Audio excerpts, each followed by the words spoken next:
नमस्कार, मैं हूं आपके साथ आशा सरमाल। आप देख रहे हैं महासंग्राम, और महासंग्राम में आज हम बात करेंगे राजनाथ सिंह के दौरे को लेकर, क्योंकि लगातार आप देखिए एक बड़ा बयान उनकी तरफ से सामने आया है। लेकिन क्या कुछ उन्होंने यहां पर कहा, इस पर मंथन करना बहुत जरूरी है। लेकिन इस वक्त की बड़ी अपडेट आप देख रहे हैं किस तरह से रक्षा मंत्री की तरफ से एक बड़ा बयान जो है वो जारी किया गया है, जिसमें वो कहते नजर आए हैं कि किसी पर भी आप देखिए किस तरह से जो कार्यवाही है वो यहाँ पर नहीं होनी चाहिए थी। लेकिन लगातार किस तरह से यहाँ पर पूरे सूरत हाल बने हुए हैं केंद्र शासित प्रदेश के अंदर, इस पर हर किसी की नजर है। और साथ ही ये बताते चले कि लगातार ये दौरा काफी अहम भी माना जा रहा था। लेकिन इस वक्त की बड़ी अपडेट, केंद्रीय रक्षा मंत्री का एक बड़ा बयान सामने आया है, जिसमें दोषियों के खिलाफ सख्त कार्रवाई होगी, इस तरह से बात कही गई है। ग्रामीणों की मौत पर कार्रवाई का ये बड़ा आश्वासन दिया गया है। सरकारी नौकरी, 10 मरला प्लॉट और 30 लाख रुपए मुआवजा देने का ऐलान फिलहाल यहाँ पर किया गया है। और जितना हमारा उद्देश्य आतंकवादियों के खिलाफ जंग जीतना है, उतना ही जरूरी है अपने देशवासियों का भी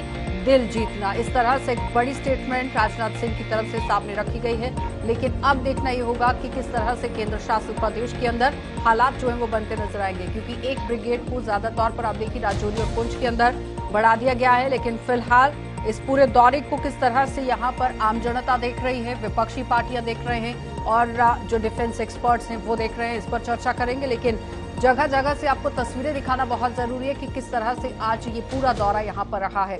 तो जितना हमारा उद्देश्य आतंकवादियों के खिलाफ लड़ना है, उतना ही उद्देश्य है देशवासियों का दिल जीतना। ये एक बड़ी बात राजनाथ सिंह की तरफ से कही गई है। तो साफ तस्वीरें आपके सामने, जब जम्मू के अंदर राजनाथ सिंह पहुंचते हैं, उसके बाद राजौरी के अंदर पहुंचते हैं, और फिर हॉस्पिटल का भी दौरा किया जाता है जहां पर इन लोगों को भर्ती कराया गया था। लेकिन उस पर यहाँ पर आप देखिए एक बड़ा ऐलान जरूर सामने आया है, जिसमें उन्होंने देखा किस तरह से यहाँ पर अपनी बात जो है वो सामने रखी है। तो फिलहाल अलग अलग प्रतिक्रियाओं का दौर भी देखा गया। लेकिन अगर थोड़ी सी हम अपनी नजर को गड़ा लें तो समझिए कि 3 ग्रामीणों की सुरक्षा बलों की कथित हिरासत में मौत से उजागर जो हालात हुए थे, उस पर भी कहीं ना कहीं उन्होंने बिना नाम लिए इशारा करते हुए पूरी तरह से अपनी बात को सामने रखा है। और साथ ही ये भी बताते चले कि यहाँ पर सेल डंप की तरह भी जो है वो काम किया जाएगा, यानी कॉल डंप को लेकर भी क्या बड़ी कार्रवाई देखने को मिल सकती है, ये बड़ा सवाल बनकर सामने आया। लेकिन उस बीच में नवंबर, अक्टूबर, सितंबर, अगस्त के अंदर किस तरह से बड़ी घटनाएं पेश आई जम्मू कश्मीर के अंदर, वो आपके सामने, क्योंकि 17 अक्टूबर को 6 आतंकी ढेर हो जाते हैं। और अक्टूबर में यहाँ आपने देखा पुलिस इंस्पेक्टर की, जो कि मसरूर अली वानी थे, उनकी भी शहादत होती है। और सितंबर में यहाँ 3 ऑफिसर्स, 2 जवान शहीद हो जाते हैं। और 9 अगस्त को भी लगातार आतंकी जो है वो पकड़े गए थे। लेकिन उस बीच में बड़ी घटनाओं को आतंकवादियों की तरफ से अंजाम देने की कोशिश भी की गई है। लेकिन चलिए अब पैनल की ओर बढ़ जाते हैं, और पैनल से ही बातचीत करेंगे कि आखिर इस दौरे को लेकर वो किस तरह से अपनी बात सामने रख रहे हैं। डिफेंस एक्सपर्ट इस वक्त हमारे साथ रिटायर्ड कर्नल एसके मगोत्रा जुड़ चुके हैं। बहुत बहुत स्वागत मगोत्रा जी जुड़ने के लिए। अभिजीत जसरोटिया हैं बीजेपी पार्टी से, आपका भी स्वागत। कांग्रेस पार्टी से नम्रता शर्मा है, आपका भी बहुत बहुत स्वागत। जमशेद मलिक, जो कि पल पल की अपडेट हमें सुबह से ही दे रहे थे और पूरे दौरे को लेकर नजर लगातार उन्होंने गड़ाई हुई थी, हमारे साथ जुड़ चुके हैं, सीनियर रिपोर्टर हैं। बहुत बहुत स्वागत आपका भी जमशेद जुड़ने के लिए। सबसे पहले जमशेद मैं आप ही के पास आऊंगी, क्योंकि सुबह से ही इस खबर पर आपकी नजर जो है वो बनी हुई थी। क्या कुछ वहां पर कहना था, किस तरह से ये पूरा दौरा रहा, क्या कुछ बड़े ऐलान रहे? देखो जी, ये बहुत महत्वपूर्ण दौरा था, क्योंकि ये 2 तरफ से महत्वपूर्ण हम इसको कह सकते हैं। क्योंकि जहां लगातार पीर पंचाल रेंज के अंदर मिलिटेंसी की वारदातों में काफी पिछले दिनों से इजाफा देखने को मिल रहा है। जिस तरह हम अगर खाली 2023 की बात करें, 1 जनवरी 2023 से ही राजौरी के हालात खराब होना शुरू हुए, जहां डांगरी में 7 बेगुनाह लोगों का कत्ल किया गया। उसके बाद लगातार इस तरह की खबरें आई कि मिलिटेंटों की तरफ से सेना पर हमलों की खबरें अगर बात करें, 20 अप्रैल को भीमर गली के अंदर मिलिटेंटों हमला होता है जिसमें 5 जवान शहीद होते हैं। उसके बाद 5 मई के अंदर कंडी के अंदर एक हमला होता है जिसमें फिर 5 जवान शहीद होते हैं। उसके बाद 22 नवंबर को कालाकोट के अंदर एक हमला होता है जिसमें फिर 5 जवान शहीद होते हैं। और उसके बाद ये कहें हम कि बिफलियास के इलाके में फिर एक ऐसा हमला जिसमें 4 जवान और शहीद होते हैं। इस दौरे को बहुत सारी चीजों से अहम आज सुबह हमने देखा है, क्योंकि एक तो लोगों का मनोबल बढ़ाना था, उन लोगों का जिन लोगों पे ये कहा जा रहा था कि इनके साथ मारपीट की गई है, उन लोगों से मिलना उनकी बड़ी बात थी, उन लोगों को यकीन दिलाना। उसके बाद हॉस्पिटल उनका पहुंचना, उन लोगों से मिलना जो इसमें जख्मी थे, ये बहुत सारी चीजें ऐसी दिखाती हैं कि सरकार कहीं भी कोई भी लापरवाही देखना नहीं चाहती है। खास करके राजौरी पुंछ की अगर हम बात करें, क्योंकि ये बिल्कुल दोनों सीमावर्ती क्षेत्र हैं, जब भी या इन लोगों की बात अगर की जाए, चाहे 1947 की बात करें, 65 की बात करें, जब भी पाकिस्तान की तरफ से हमले किए गए, ये लोग हमेशा सामने आकर खड़े रहे और हमेशा इस मिलिटेंसी के खिलाफ लड़ने के लिए खास करके ग्रामीण जो रहे, इन्होंने बड़ा साथ दिया। मगर दोबारा मिलिटेंसी के बाद इस तरह की खबर सामने आई, इसमें जरूर लोगों की तरफ से दुख का इजहार किया गया और उसी दुख को दूर करने के लिए एक बड़ा फैसला और बड़ा कदम था सरकार का जो आज उठाया गया। इस पूरे दौरे को किस तरह से एज ए एक्सपर्ट देख रहे हैं मगोत्रा जी? देखिए, पहली बात तो ये है आशा जी कि this was a very very bad effect on the moral of the troops, क्योंकि हम लोग देखिए आप गिनाते जा रहे हैं, पुराने को इतना हो गया, पुराने को इतनी तारीख को इतने मारे गए, इतनी तारीख को इतने मारे गए। No this will carry on. या आज से अगर हम 1947 से गिनना शुरू करें तो हज़ारों की तादाद में चले जाएंगे। हमें उसको नहीं गिनना है, ना ही इनकी चीज़ों के ऊपर राजनीति करनी है। हमें देखना ये कि इसको हल कैसे करेंगे हम। The main basic problem is this thing कि आज अगर हमारे डिफेंस मिनिस्ट्री जी यहाँ पर आए हैं और चीफ उससे पहले विजिट करके गए हैं, तो बेसिकली क्या है कि जवानों को मोरल को, अब आप जिस हालात में वो आए हैं वो आपने देखे हैं, मोरल जो है वो नेचुरली आदमी, उनका जो जवान जो आगे बैठे हैं उनका जो है वो उनको इफेक्ट होता है। इसमें ये नहीं है कि इफेक्ट जिस पलटन के वो जवान गए हैं या जहाँ पर ये हुआ है सारा, आप उनको पूछिए और बाकी उनके घर वालों को तो खैर है ही है, उनके जो गुजरा है उनके ऊपर जो गुजरेगी वो तो बात की बात। पर जो जवान वहाँ पर हैं आप देखिए कि वो खोल रहे हैं, वो अभी इसका बदला किसी न किसी से हम इसका बदला जरूर लेंगे, ये नहीं है कि नहीं लिया जाएगा। पर चीज़ ये है कि इस चीज़ को एरेडिकेट किस तरह से किया जाए। सबसे बड़ी प्रॉब्लम है कि हमको ढूंढना ये है कि इसका मेन रीज़न क्या है। देखिए, जम्मू एंड कश्मीर राजौरी एरिया का इलाका, मेरी वहाँ की सर्विस है, एक्सीलेंट टेरेन है इनफिल्ट्रेशन के लिए, most beautiful train for infiltration. तो अगर हम कहें कि इन्फिल्ट्रेशन होना वो पॉसिबल है, हो सकती है, चाहे जितने भी हम नाके लगाएं, जितने भी हम आप तारें लगाएं ना, बट जो इन्फिल्ट्रेशन के रूट्स हैं या किसी भी जगह से गुजरना बड़ा आसान वहाँ पर है, क्योंकि इतनी एंडुलेटिंग ग्राउंड है कि हमारी तारें भी वहाँ फेल हो जाती हैं। अब चीज़ ये है कि अगर मान लीजिए वहाँ से एस्केप करके पहले फिल्टर से लोग निकल गए, हमारा हम कहते हैं पहला फिल्टर फॉरवर्ड बीओपीज हैं, बीओपीज से निकल गए और उसके बाद पीछे सेकंड उसमें आए फिल्टर में, सेकंड फिल्टर में हमारी सेकंड लाइन रहती है और थर्ड में आकर हम आते हैं जो वो शहर में पहुंचता है। अब या तो ये है कि वो लोग उधर से इन्फिल्ट्रेट करके नहीं, क्योंकि वहां पर हमारा काफी अभी टाइट है काम, या तो इन्फिल्ट्रेशन दूसरी इलाकों से होकर यहाँ पर लोग घुस रहे हैं पीछे से आकर, आगे से नहीं है पीछे से है। और तीसरा ये है कि जो सबसे बड़ा फैक्टर है वो ये है कि जिस इलाके में वो आए हैं वहाँ की जो इंटेलिजेंस एजेंसी, सबसे बड़ी एजेंसी वहाँ पर जो है वो है पुलिस का ये एरिया ऑफ ऑपरेशन होता है। किसी भी एसएचओ के अंदर तमाम एसएचओ जो बांटे गए वहां से लेकर राजौरी पुंछ तक जो भी रहते हैं उनके इलाके बटे हुए हैं। उन इलाकों में अगर आकर ये रहें तो किसके पास रहें, ये इंफॉर्मेशन जो है वो टिकल नहीं हुई है। यही हुआ था डागरी एरिया में, आदमी आकर रह रहे हैं, किसी को मालूम भी नहीं है कि कहाँ रह रहे हैं, क्या हुआ क्या नहीं, किससे। अगर वो आकर वहां रहे तो चीज ये है कि इसका मतलब ये है कि हमारा जो तालमेल है सिविल हमारे मुखबिरों के साथ, यानी कि हमारे जो सोर्सेज हैं, हमारे भी सोर्सेज हैं, पुलिस के भी सोर्सेज हैं, आर्मी के भी सोर्सेज हैं, उनके साथ सिविल का जो तालमेल है या तो वो नहीं, अभिजीत जी जवाब दीजिए, सोर्सेज के साथ तालमेल नहीं बन पा रहा जिसकी वजह से इस तरह से घटनाएं हो रही। देखिए, इस पर तो मैं कमेंट नहीं करना चाहूँगा किसका तालमेल किसके साथ है कि नहीं, क्योंकि मुझे लगता है कि जिस हिसाब से सभी के सभी मिलकर एक काम करते हैं वो तो उन्हीं को पता होगा, उसके बारे में बेहतर वो किस तरह से कर रहे हैं। चूक ज़रूर हुई है, इसमें कोई दो राय नहीं है, लेकिन हमें एक चीज़ समझना पड़ेगी कि जिस तरह से कश्मीर के हालात अब सुधरे हैं और पहले से काफ़ी ज़्यादा हर एक चीज़ में एक गिरावट नज़र आई है, भले वो टेररिज्म रिलेटिंग इंसिडेंट्स है, पत्थरबाजी तो होती नहीं है, और जिस तरह से वहाँ पर टूरिस्ट आ रहे हैं और हर एक चीज़ जो अब तरक्की की तरफ चल रही है, तो कहीं ना कहीं पाकिस्तान की ये फ्रस्ट्रेशन थी, तो उन्होंने अपने मोडस ऑफ ऑपरेंडी चेंज करके उसको राजौरी पुंछ को उन्होंने एक ऐसा एरिया चुन लिया कि जहाँ पर वो अपनी इस तरह की वारदातों को अंजाम दे सकते हैं। रीज़न बड़ा सिंपल है, जिस तरह से अभी कर्नल साहब ने भी बताया कि वो सारे का सारा LOC का जो इलाका है पाकिस्तान से सटा हुआ इलाका, और वहाँ की टेरेन ऐसी है, जंगल है बीच में, कहीं पर कुछ है कहीं पर कुछ है, जिसके कारण इधर उधर इन्फिल्ट्रेशन करना हमेशा आसान रहता है उनके लिए। फिर भी हमारी सिक्योरिटी फोर्सेज जो हैं वो नम्रता जी। मुस्तैदी से इसका जवाब देती हैं। ठीक है, सिक्योरिटी फोर्सेस मुस्तैदी से जवाब दे रही हैं। देखिए जिस तरह से अभी आपके मैं देख रही थी कि जेके चैनल के जो बोल रहे थे संवाददाता आपके, जिस तरह से उन्होंने बताया कि 1 जनवरी से लेकर अभी तक 26 फौजियों की शहादत हो गई है अपनी सरहदों के अंदर और हजारीपुंज के अंदर ही, तो ये अपने आप में बहुत निंदनीय है। और मेरा मानना है कि होम मिनिस्टर साहब से हम क्या ही तवक्को करें, ये वही होम मिनिस्टर हैं जिनके लिए एमएम निर्वाणा जो अभी रिटायर हुए हैं जनरल, वो लिखते हैं अपनी किताब में 4 स्टार्स ऑफ डेस्टिनी में कि जब मैंने कहा कि गलवान वैली में चाइना घुस रहा है तो उन्होंने कहा मुझे कुछ लेना देना नहीं, you do what you want to. और उसी टाइम हम कोरोना की मार से गुजर रहे थे। जब भी ऐसी परिस्थितियां बनती हैं कि वॉर जैसी स्थितियां हो तो इतना एक असंवेदनशील बयान हमारे डिफेंस मिनिस्टर दें तो हम क्या ही तवक्को कर सकते हैं। वैसे भी मैंने देखा है राजनाथ जी का कोई रोल ज्यादा रह नहीं जाता। ये जो 2 इंजन की सरकार के जिनका बयान देते हैं, डिफेंस मिनिस्टर के हाथ में कुछ है नहीं।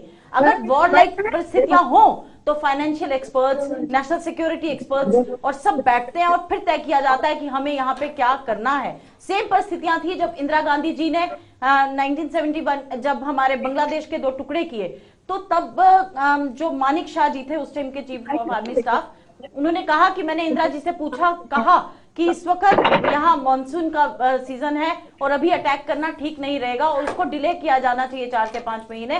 तो इंदिरा जी ने कहा ठीक है, आपकी बात मैं मानती हूं अगर ये इस टाइम पे मौसम ठीक नहीं है, लेकिन 4-5 महीने के बाद मुझे ऐसा जवाब नहीं चाहिए। We want Pakistan to be divided into 2। 1 minute. लेकिन उसके साथ साथ आज जिस तरह से अभी अभिजीत जी अपनी छाती पीट के बता रहे थे कि ये आज कश्मीर से पूरा मिलिटेंसी, और इसी तरह से ये देश भर को बताना चाहते हैं कि हमने मिलिटेंसी मुक्त, टेररिज्म मुक्त जम्मू कश्मीर कर दिया है। मैं इनसे जानना चाहती हूँ कि जम्मू कश्मीर का वो इलाका जहां पे रजौरी पुंछ में 90s में यहाँ पे वारदातें और उसी तरह से मिलिटेंसी थी जिस तरह से कश्मीर के अंदर थी और बिल्कुल अब इरेडिकेट हो चुकी थी, आज दोबारा जम्मू प्रोविंस के अंदर इस तरह की घटना होना, क्या इनको लगता नहीं कि ये जो जवाब देते हैं कि हमने परिस्थितियां यहाँ बहुत अनुकूल कर दी हैं, तो ये उस पर एक बहुत बड़ा झूठ बोलते हैं पूरे देश के साथ? देखिए, सबसे पहले तो इनकी मैं जब बातें सुन रहा था अभी तक कंफ्यूज है, मिलिटेंट बोलूं टेररिस्ट बोलूं, खैर वो तो अभी तक ये तय नहीं कर पाए ये मिलिटेंट है या टेररिस्ट है।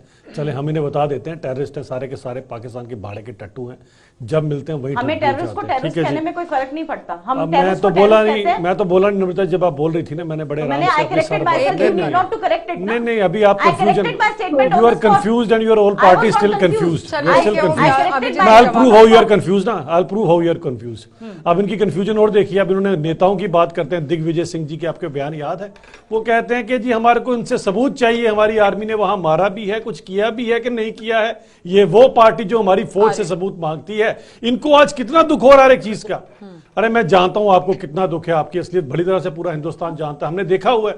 हमें 26/11 में भी याद है जब वहां पर मुंबई में सब कुछ हुआ था और उसके बाद आपने इसी फौज को मना कर दिया था कुछ भी करने से और हाथ पीछे बांध दिए थे, हमें वो भी याद है। जब यहां पर हमारे जवानों के सिर काट कर ले जाते थे पाकिस्तानी, तब भी आप फौज के हाथ पीछे बांध दिए कर दिए थे। आज फौज को पूरी छूट दी गई है, जब भी कुछ होता है तो उड़ी में घर में घुसकर बालाकोट में मारा जाता है। आप सबूत मांगते हैं, लेकिन भारत की फौज किसी भी नेता को सबूत देने के लिए नहीं बनी। भारत की फौज अपने आप में सबसे डिसिप्लिन फौज है, उन्हें पता है अपना किस तरह से अपना कार्यकाल को अपने देश के लिए रक्षा करना है। अभिजीत जी, सबसे पहले तो वो भारतीय फौज है, वो भारतीय जनता पार्टी की फौज नहीं है, वो उतनी ही मेरी है जितनी आपकी है। काश आपकी होती तो हमारी फौज इतने साल तक बिना बुलेट प्रूफ जैकेट के अपनी छाती को बुलेट प्रूफ बनकर, जिस तरह से आरोप प्रत्यारोपों का सिलसिला चल रहा है ऑपोजिशन का और रूलिंग पार्टी का, उनको प्रोवाइड नहीं किए गए, क्या लगता है कि इस तरह से? ठीक है नम्रता जी, हो गया, आरोप लगाए। ठीक है जमशेद, कितना जायज है इस तरह से राजनीति करना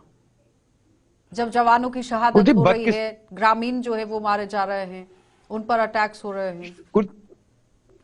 कुछ ये बदकिस्मती रही है हमारी कि जम्मू कश्मीर के अंदर चाहे वो किसी की लाश गिरे उस पर भी राजनीति होती है। ये हमारी हमेशा से बदकिस्मती रही। कल जहां डॉक्टर फारूक अब्दुल्ला साहब की तरफ से एक बयान गजा का कहा, उनके गजा जैसी हालत बना दी है, इस तरह के बयान या इस तरह की राजनीति उन लोगों के नाम पर जिनकी हलाकतें होती हैं, खास करके ग्रामीणों की। रोकना चाहूंगी, डॉक्टर फारूक अब्दुल्ला की ही जुबानी सुना देते हैं कि क्या कुछ कह रहे थे डॉक्टर फारूक अब्दुल्ला, वो भी किस तरह से निशाना साधते नजर आए हैं और पाकिस्तान के साथ बातचीत करने की बात वो करते आज नजर आए।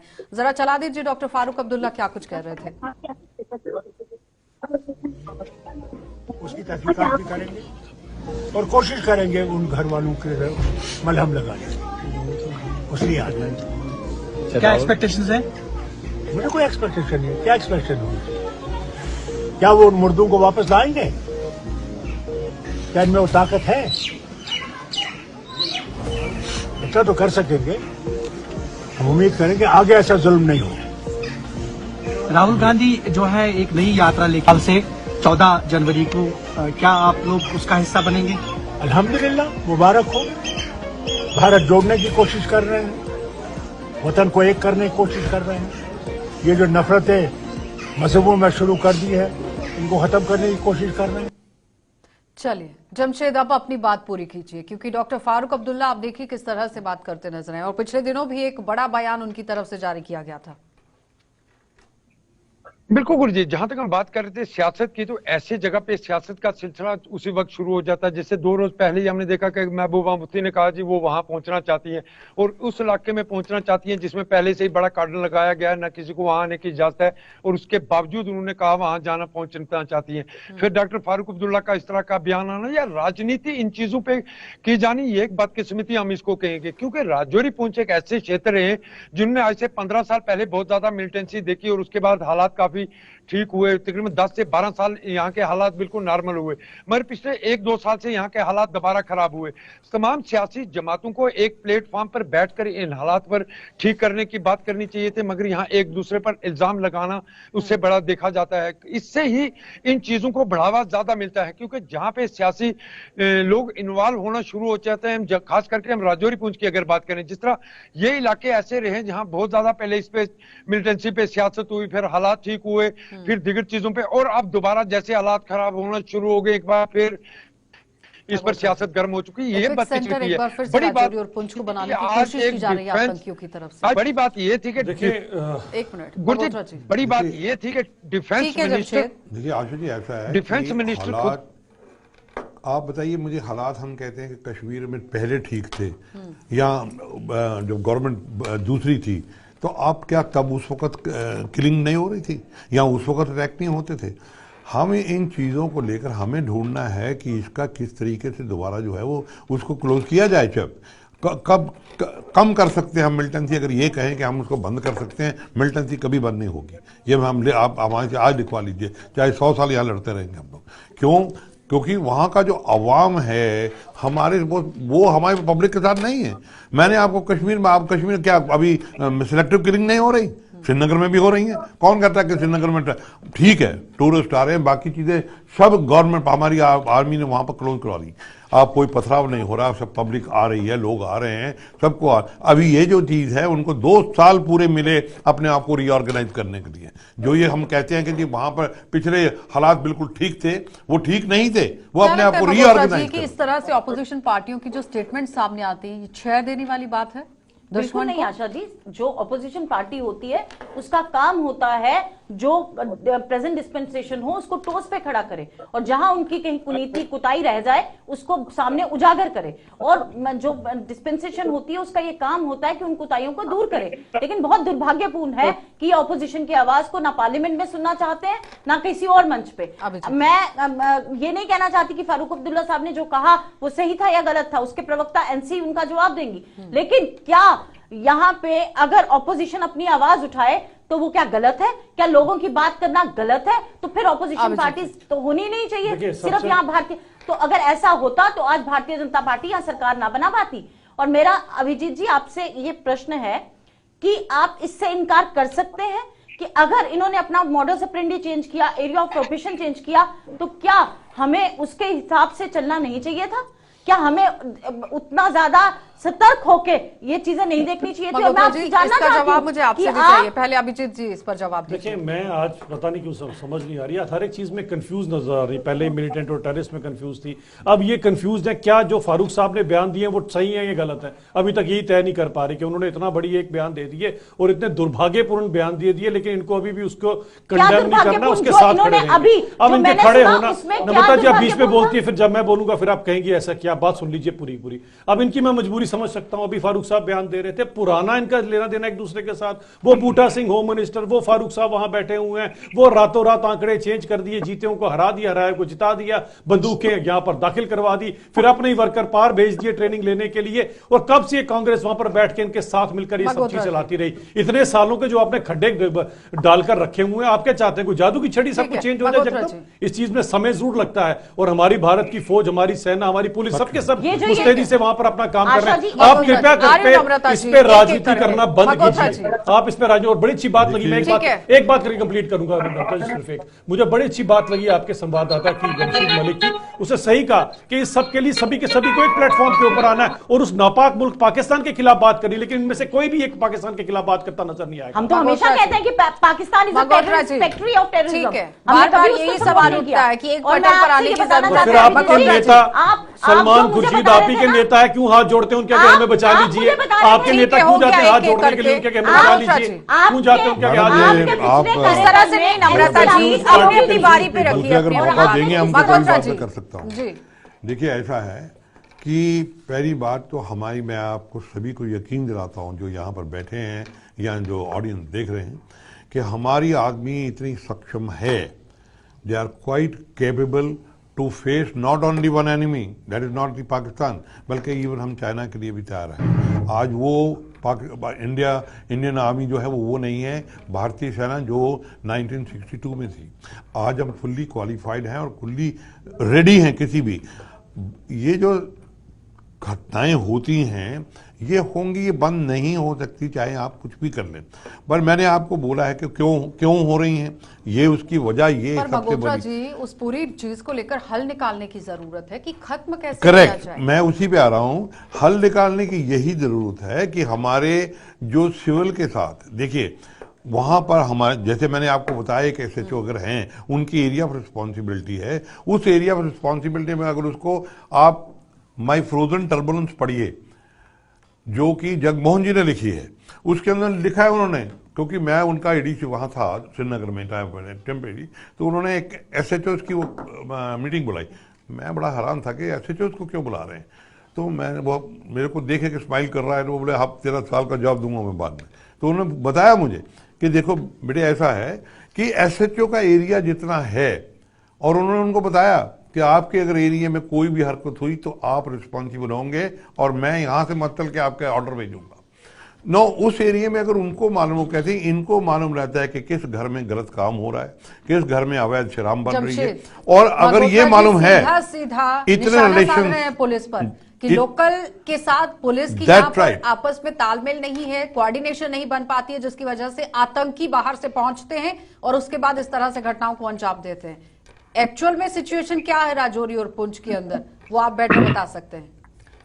नो जी, राजौरी और पुलिस की जहां तक जमशेद कुर्सी, जहां तक पुलिस की बात रहती है, पुलिस को वो इलाके नहीं दिए जाते हैं जो इलाके खास करके ये जंगल के इलाके हैं, इनमें गश्त मैक्सिमम सेना की रहती है। मगर कुछ चीजें मल्होत्रा जी की जरूर कहेंगे कि जिस तरह का पहले तालमेल देखने को मिलता था, अब वैसा तालमेल देखने को नहीं मिलता। उसकी बड़ी वजहें बहुत सारी हम कह सकते हैं। उसकी एक वजह ये भी हम कह सकते हैं कि पिछले 10 से 12 साल के अंदर के जो हालात थे बिल्कुल नॉर्मल हो गए, सब मामूल की तरफ लौटने लगे और हालात को बेहतर समझने लगे। मगर उसके बाद जो तालमेल था उसमें जरूर कहीं कमी नजर आई।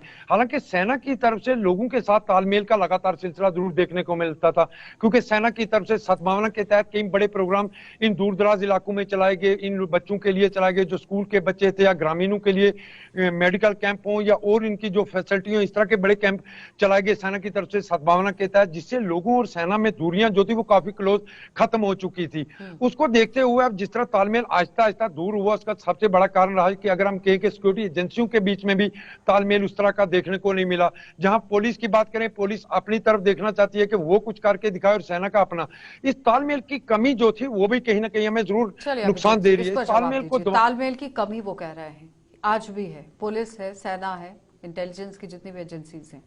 देखिए, मैं फिर इसमें कोई टिप्पणी नहीं करना चाहूँगा कि तालमेल की कमी है नहीं है। जो लोग वहाँ काम कर रहे हैं और इन सब चीज़ों से डायरेक्ट जो जूझ रहे हैं उनको उसके बारे में मुझे लगता नहीं कि कोई भी इसमें कोई भी कताई बरतने की कोई भी वहाँ पर चीज़ पीछे रहती होगी। लेकिन एक चीज़ है जो हम सबको समझना बड़ी ज़रूरी है। एक चीज़ समझिए कि टेररिज्म आज एक ग्लोबल प्रॉब्लम बन चुकी है। आप मुझे एक कंट्री बता दीजिए पूरी दुनिया के अंदर जो 101% टेररिज्म फ्री है। अगर 101% सारे कंट्री टेररिज्म फ्री होते तो ट्विन टावर के अंदर 2 विमान लेके कोई ना घुस जाता। आज हर एक जगह पर यह प्रॉब्लम जरूर है और हम 148 करोड़ का मुल्क है, यह समझने की जरूरत है। और हमारे पास एक नापाक मुल्क यहां पर पाकिस्तान बैठा है, दूसरा वहां पर चीन बैठा हुआ है। दो के साथ हम लोग जूझ रहे हैं। फिर भी हमारी सिक्योरिटी फोर्सेस जिस हद तक भी हमारे प्राणों को बचाने में कामयाब रहती है अपने प्राणों की आहुति देकर, उसके लिए हम सबको सैल्यूट करना चाहिए। बाकी अगर कहीं पर कोई ऐसी चीज है तो आज खुद डिफेंस मिनिस्टर यहां पर थे, वो हर एक चीज का खुद संज्ञान लेंगे और इस चीज को बड़ी ज्यादा सीरियसनेस से देखा जा रहा है। भले वो सिविलियन कैजुअलिटीज हुई हैं, भले वो फौज की कैजुअलिटीज हुई हैं, दोनों की तरफ आज बड़े सीरियसनेस से तभी यहां पर आज जो डिफेंस मिनिस्टर यहां पहुंचे। ये अभी मुझे बता रहे थे कि एनसी के साथ हमारे ताल्लुकात क्या हैं। ये भूल गए हैं कि उन्हीं के टाइम पे कौन एविएशन मिनिस्टर थे और कौन यहां से कैबिनेट मिनिस्टर थे पिछले दौरे में, और कौन यहां से हवाई जहाज लेके मिलिटेंट्स को छोड़ने गया था बाहर मुल्क में। मिलिटेंट्स को टेररिस्ट को छोड़ने गया था बाहर के मुल्क में। Don't go by words, go by the sense. What I want to say, I feel you are sensible enough to understand.